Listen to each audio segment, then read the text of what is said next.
Mam dzisiaj dla Was mega fajną propozycję od Bastina. Jest to Bastin EQ36 Black Limba. Jak widzicie, naprawdę świetne drewno z bardzo fajną grafą od dołu. Dechy EQ36 jest to odnowiona wersja z zeszłego roku. Długość tej deski to 91 cm, szerokość 24,5 cm, a wheelbase jest regulowany, także każdy dobierze coś pod siebie od 71 do 74 cm. Wielkie wycięcia na koła. Możecie być pewni, że wheelbase Wam nie grozi.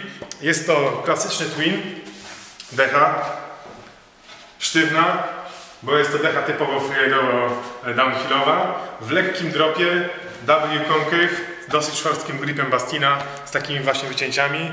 Możesz być pewni, że przy bombardowaniu górek naprawdę pewnie będzie trzymała stopy. Jest to zasługa właśnie i gripa, i tego dropa oraz naprawdę konkretnego concave'u, właśnie W-concave'u, który pewnie bardzo trzyma stopy przy wszelkiego rodzaju slajdach. Czy też właściwie, jak będziecie chcieli taka trzymać, to dobrze będziecie wiedzieli, gdzie noga siedzi za każdym razem. Całość w dropcie obniżona i naprawdę fajna deseczka.